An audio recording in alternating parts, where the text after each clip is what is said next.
Hello,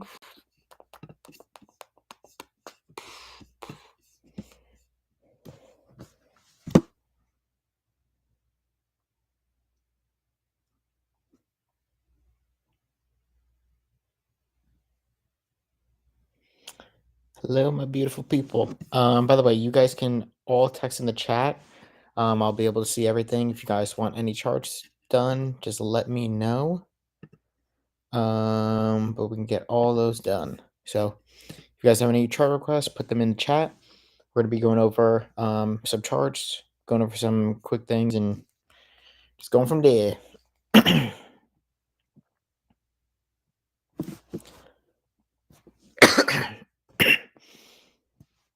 I see we already got one. I do have some that were already sent as well, so I'll go over those too.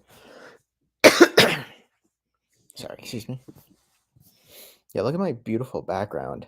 My beautiful fake background, I should say. Let's dive into this.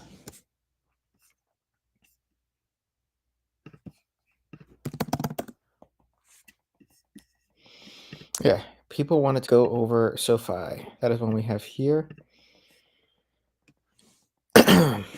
Now, the logo is blocking the ticker. Aha, thank you. I can fix that. Oops, same thing. Give me a second. Hold on, let me just fix this, then we'll go ahead. I don't need the logo there. Why is that there? Hold on. Design. Bam. Okay. I have fixed it. Perfect. I bring up the chat again. Okay, so wanted SoFi. We're going over SoFi here. So on SoFi, I charted this a few days ago, and I'll be honest, I don't see much of a difference here. We're kind of just chopping around, possibly get down to 14 and see support there. That would be a good area to possibly go long. Rejecting 1550 to 1580. It's kind of in a no trade zone for me for SoFi, so this is one that I'm not personally going to trade or really go into depth a lot more until we get into a key level, whether it's support or resistance here. So that would be for SoFi. I just really want to see a little bit more and don't really like kind of where it's at right now. I'm going to post all these charts afterwards, by the way, so do not worry about that. If you are not here or if you're kind of missed one, they'll be posted afterwards. Okay, ACHR.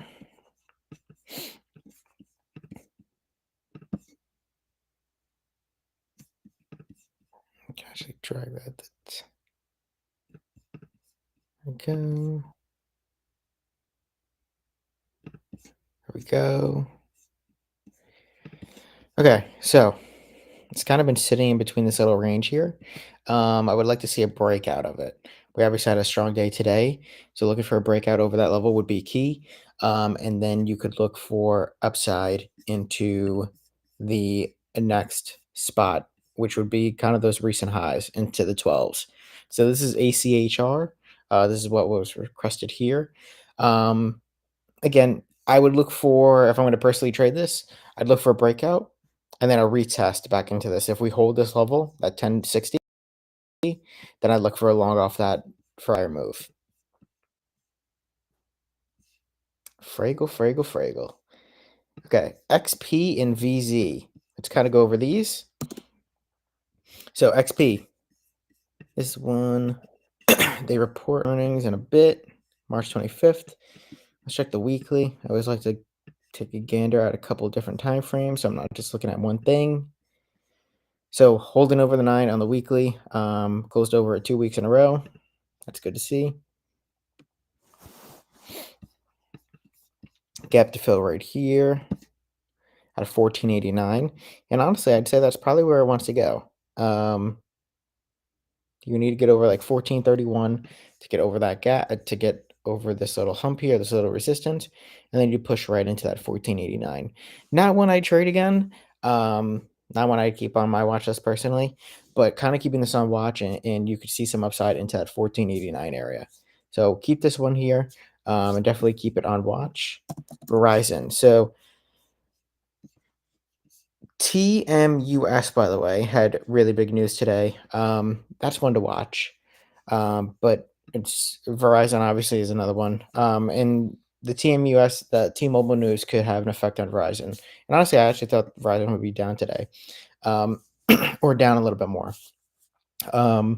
So with this news, T-Mobile is working with Starlink. And Verizon right here is right into the volume point of control. So this orange line right here, you can see all this volume that is traded in between here. We're right at the volume point of control, the highest volume traded, highest amount of shares traded. So this is going to be a big resistance around that 40 to 40.20 area. But if we can see a push over that, you can look for that 200 SMA at 41.20. And that's not really going to move much because it's a slower moving average. And I'd look for if we get over this and come back and support this volume point of control, I'd look for an upside move off of that into that 41.20. I think that would be the best scenario. Getting a little breakout, getting that retest back in the goal, making it support, and then going long off of that. So just got VZ done there. Airbnb. Airbnb is one that is being requested right now. So look at Airbnb. And by the way, I'll go over daily recap today too. We went 5 for 5 today. Was an absolutely beautiful day, and the price action was kind of shitty, but it worked out perfectly. And that's basically kind of what we went through today with some trades.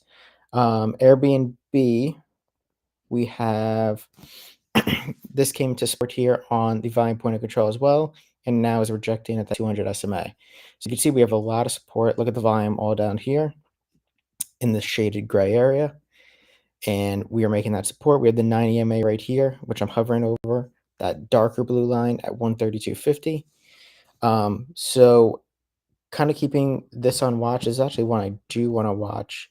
And Airbnb for the long term, if they continue to grow financially, EPS and revenue wise, could be a good name to watch. But overall, so far doing good. It seems like it got back on track after that one bad quarter. And then they report earnings this Thursday. So if you're going to trade this, I would probably only do equities because there is risk involved with earnings on Thursday, and it's going to be after the close. Yes, after the close. So keep this on watch. See if we could break out. If we do break out on the weekly, you have upside to 148, which is volume point in control, which is going to be a major resistance there. Now, if it does fall off of earnings, you got downside to 116. So about $15 to $20 of upside and $15 to $20 of downside.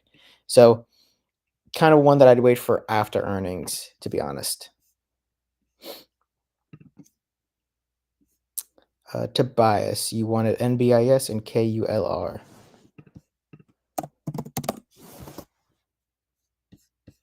Okay, so NBIS, they report earnings very closely too. Thursday, February 20th. Also, Rivian reports that day. We'll be going over Rivian. I know a lot of people are looking for that one. The weekly here, holding above support, volume point of control, holding above the 9 EMA, and also right below the 200. So let's see here. Okay, so you can see we tried to break out here, came back, wicked right here. That would have been the best long entry, was getting that wick and looking for upside continuation, which we do have. So this had a $7 move since then. And as of right now, it's also up another 50 cents in after hours. Next spot would be breaking over this little recent high here at 43.67. And you can see it also being a resistance over here, or yeah, resistance over here. If you could do that, you're going into that 200 SMA into the 50 to 51 range. This would be one to watch, but I personally want to trade it again only because it's kind of already making its move. Unless you see a rejection off this level, you could possibly look for a short down. I think you had KULR was your next one. And that you did. Okay. So, oops. I've gotten so many requests over this name over the years, and I have looked into it. Okay, just taking a look here. So KULR, and I'll show you guys what I kind of look for too, because some of these names are ones that I'm not really looking to trade at the moment. But KULR, you can see we have some support here. We wicked here, we bounced here on that opening, and little mini wick that you don't see right now at the moment. So that 184 is a big support. Obviously, psychologically, $2 is going to be a support. And psychologically, $3 is going to be a resistance. So we're kind of right in the middle of that. You can see we have resistance here. Look at where all those wicks are lining up. Look at where that opening is on this red candle. Look at where the wicks are on these two greens, the wicks on this green, and the wick on this green. So you can see that is a now resistance. You could also see the wicks on this red and the wick on that green. So you can see that that was a support that turned into resistance, and that's an area where you would need to break out of. So getting over 270, you could see upside into 3 plus. But again, not one, it's kind of just sitting in between this range right here, and not one that I'd personally focus on a lot. Now that we got some of those done, let's kind of go into some names that I saw online and also some names that I want to go over in general. Rivian. So Rivian, I circled this today because I posted this online. Let me get this off of here. Give me a second. Uh, so I circled this right here is because we finally broke out of that 2+ year downtrend. And that 2+ year downtrend, we were over it prior. But now we finally got over it again and closed over it with strength. Let's see if we can kind of get a move higher. We do have earnings going into February 20th on Thursday. Um, and this will be their first gross profitable quarter, as stated by the CEO. So if this is true and if this does come true, I think this has major upside to break over that 1545 and even get into the 17 plus and finally make a support over 15 and or 17. Um, this is one of my favorite plays or favorite trades for this year, and I think this is as upside minimally to 25 plus by the end of the year. They have way too many catalysts this year. They're trying to turn around financially, gross profit wise.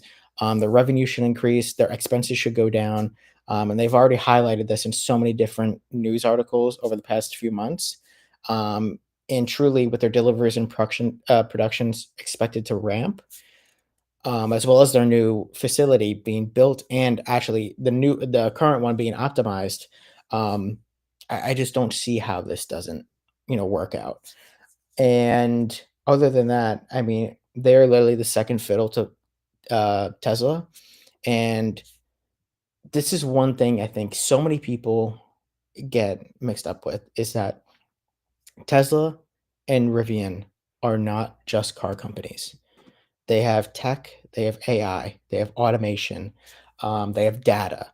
There's so much to them that is just not related to the car side. Yes, that is their main, brand, but their in-house tech, um, again, their automated driving, self-driving. This is key stuff that is going to be used for the future. And if it's not, it could be adopted by other car companies and be bought to use that tech, and that's where they're gonna get residuals, that's where they're gonna get so many other things, so that is why these have major upside as well. So, when I first started to invest in Tesla, and I wish I invested so much more, um, it was because I started to see all their cars pop up on the road. Now, over the past year, Rivian, I've seen 10 to 20 times the amount of cars on the road, and that is what really actually even got me into investing in this a lot more. Um, I've started to heavily invest in this over this past 6 months. I got my first position over the past 6 months in this. And you can see on a weekly time frame, and again, I'm gonna post all these charts online, everything that we went over already and so on and so forth, so you can kinda go back and look. There's a possible inverse head and shoulders. I drew it just so there's a possibility there. Also, we actually have higher lows for the first time in 3 years since they IPO'd. Um, and we did reach under that 10. I don't think we're ever seeing 10 again. And I think after this earnings, I think it's going to be very hard to even see 12 again if what they say they plan to do comes into effect on this earnings. So if they get gross profitable, I think that's going to be a big key. And for example, with Rivian, I think their gross profit per vehicle is going to be over 5,000. I think analysts are kind of marking it around 3,000. I've even seen some people kind of go for around 7,000. So the upside for this trade could literally be 10 to 20 times in the next 3 to 4 years. And I think this is a big trade that people are overlooking just because Tesla is a big player. Now, if you think of it this way, think of all the companies that were big players, and then now look at the new players. I mean, look at BlackBerry, then look at Apple, how it took over.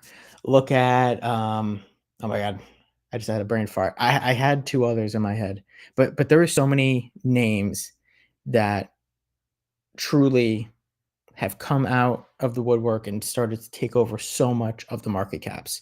So I definitely wouldn't leave this one out, and I have strong upside on this one in the future.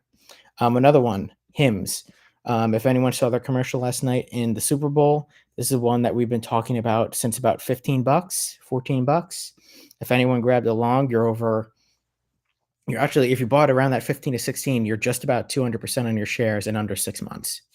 So anyone who did, congratulations.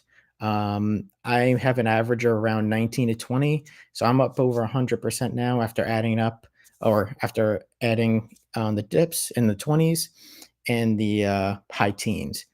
So here we have hymns, and you can see we finally broke out of this major channel that we had starting from June of 2024. So just about 8 months ago here. And you can see, look at all the times we supported it, got really close to that bottom part, and then look at the rejections we have going across the way. And you can see we kind of came back into it the other day, and supported on it, and now we're trying to push for new highs. It's actually up another 60 cents in after hours currently. This is definitely one to watch going forward. Any dips into the low 30s, if possible, I'm going to be a buyer of shares. I think Hims has strong upside into the $60 to $70 range. Their free cash flow has grown over 240% year over year. Their EBITDA has grown, their revenues are growing exponentially, EPS is growing exponentially, and they're looking at a CAGR of 30% for the next 3 to 5 years. That is major growth for a company that is only just getting started. Just in 2018, when they started, they were doing. Ooh, I had this data. It was either 20 million or 200 million. Now they're hitting over 1.5 billion on the year in revenue. So they are growing exponentially. And this is a name that you have to watch, especially with more catalysts coming going forward for this and the products that they're going to be releasing, especially for women's health.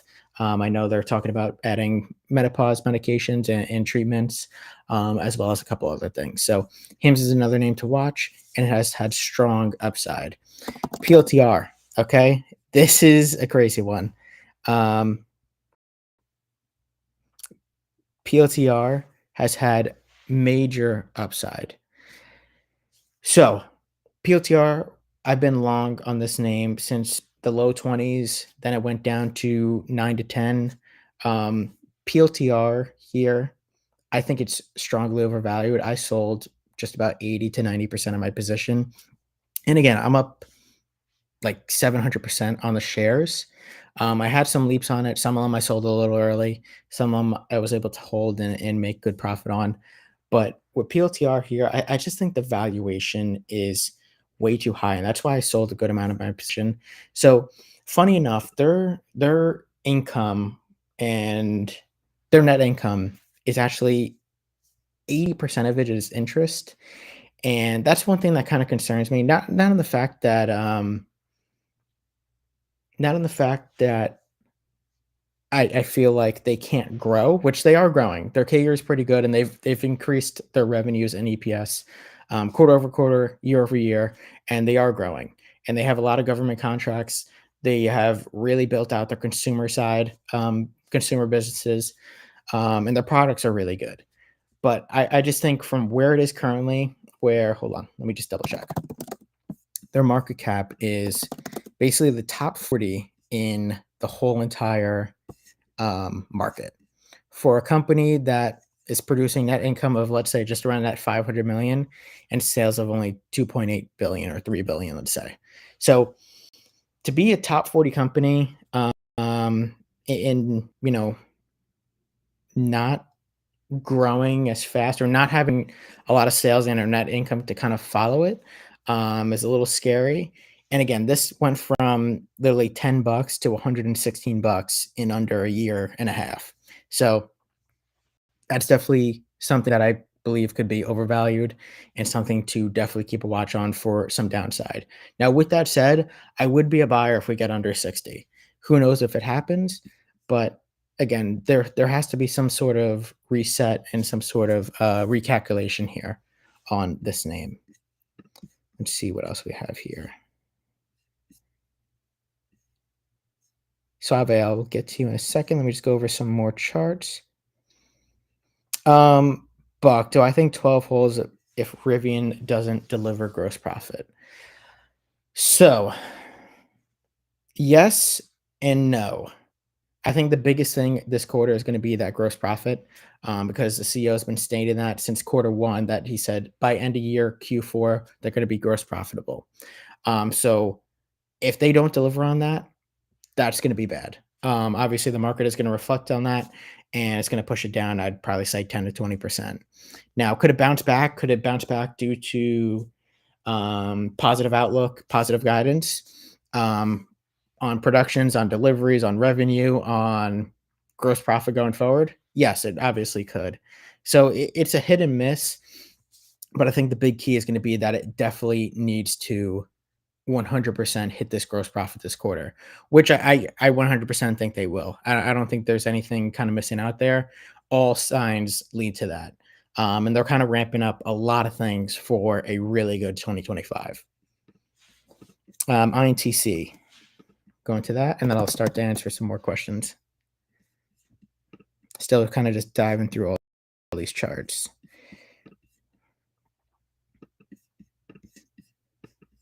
Okay, so INTC.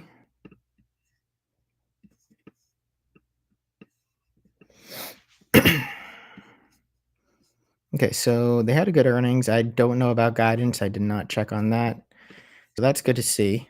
But INTC, you could see that we have support here at 1870 or 1880, going across since August when it had that big down drop on that earnings. I remember that. And it's kind of been just chopping around here, holding around here. You would want to get over the 9 on the weekly here at 2028. This isn't really one I trade. I know a lot of people have issues trading this name, and it's just been such a shitty company with a bunch of things. I mean, they've had talks of selling off parts of the company and a lot of other things. Again, this is a really bad quarter here, and they missed by 1,000% on EPS, missed by 80% on EPS here. So INTC is a little tricky. Again, if it comes down to this level and holds it, could be a good area for a buy, whether it's equity or possibly longer term options. But I just don't see the catch here. Trading it in and out could also be kind of good. But again, I have people that do trade this, and it's just a hard trade. So not really one I follow that much. I don't even have it on my watch list every day. It's one of those. Oh, okay. Yeah, INTC is one of those companies that used to be the leader.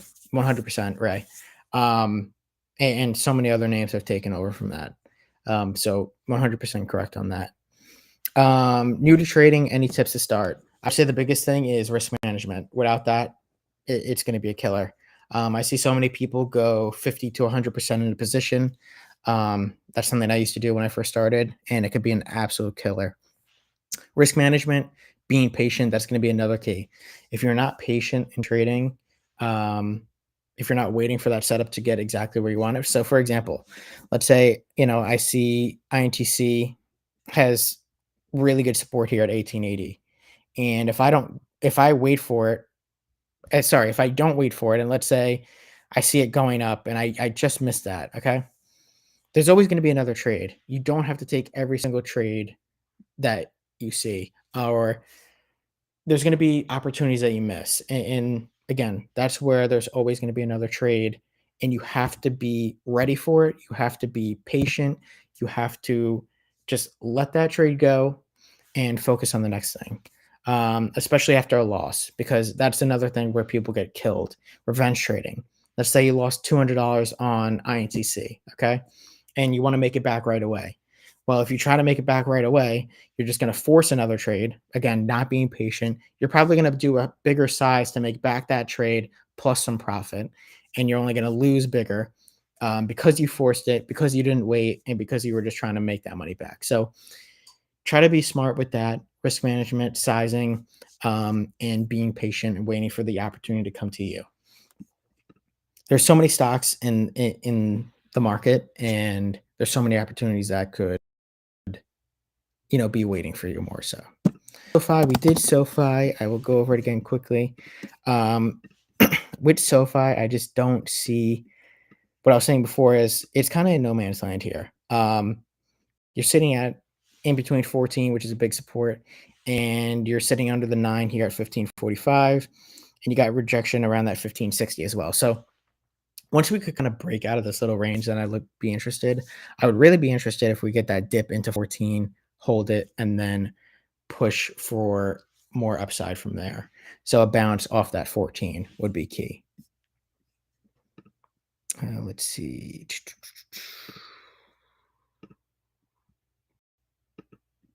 Oh, this is what I was talking about. I have this up from the other day. So people were asking about AMD. Okay.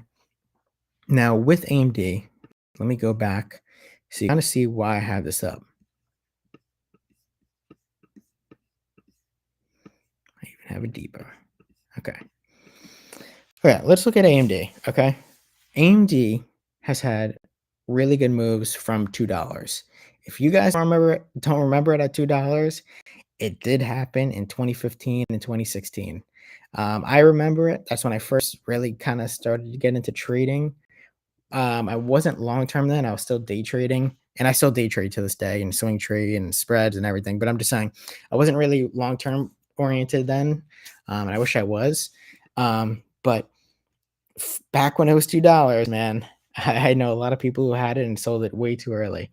But going back to what I was saying here, AMD has a tendency, and you got to know this about certain stocks. Stocks have histories, stocks have patterns. AMD's pattern is once it makes highs and it starts to reject and really start to go down, it has really hard pullbacks.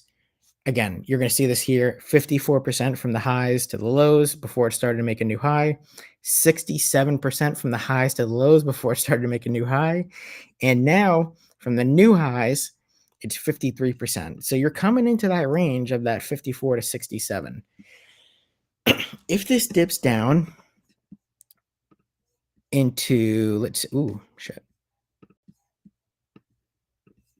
Hold on one second. Okay. If this dips down under 100 into 95 to 96, I'm going to be a buyer of equity, and I'm going to be a buyer of 2-year long calls, because that's going to put this down to about a 58, 59% down from the highs, which is over the 54, which is just under the 66%. I'm getting in a good range, and I'm going to have shares and so on and so forth for AMD. I don't think AMD is a dead company. And I think they're kind of positioning themselves to do something in the near future. So I'd keep an eye on AMD here. I know it's one of the most hated stocks because what it did over the past year, but I think it is definitely one to watch. CRM is another one that people have requested. And I'm going to end it after this one, by the way. Before I do, if you guys are interested, we're doing a free trial. It's the Discord and the algo combined, 5 days. all live entries and exits. I live screen share every day, just like this, except obviously I'm trading. So if you're interested, definitely check that out. And that is down below at wap.com/BullTradeFinder. So CRM, let's kind of dive into this here. Okay. CRM reports earnings 6th, Wednesday, the 26th. Let me just kind of dive in. By the way, everything I do for support and resistances is all by openings, closings, and wicks, all kind of bunched up in a specific area. So, for example, right here, yeah, may want to drag this the tiniest bit down. Okay, look at the wicks we have here. Look at the wick, and or close. Basically, just at the opening, just at the wick, opening, and closing. So you can see that is a resistance there. So keep this, well, sorry, not keep this on watch, but that's basically how I do my supports and resistances, and it works so well. It's so simplified compared to having 5,000 indicators on your chart. Um, okay, CRM.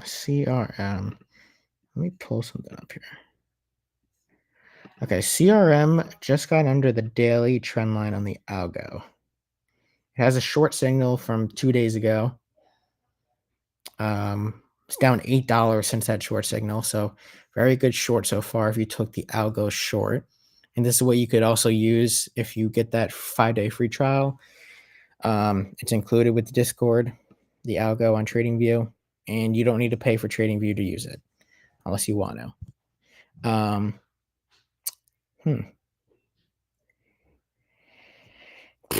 It's not coming into major supports. I mean, around 320, around 322, you could get a support there, and that could be a possible area for a long. The algo's first target is around that 319 area, so that could be a good area around 320 to 322. I kind of keep it on watch for that, and also if we break below yesterday's low, which is this red line, and yesterday's high, which is the green line, I think this has more downside to get into that 320 to 322, and that's where I kind of look for an entry there for a possible bounce. I wouldn't look for anything long, for anything short at the moment, as we have just fallen, 30 plus points there. So that's kind of what I would look at for that. But other than that, we are going to end it here. If you guys are interested, again, check us out. We got the free trial down below. We have our newsletter up top on the top right. And I hope everyone had a great night. I'll post some charts so everyone could see. And I will catch you guys all tomorrow. Would love to see some new faces and trading live with us every day. Have a good one.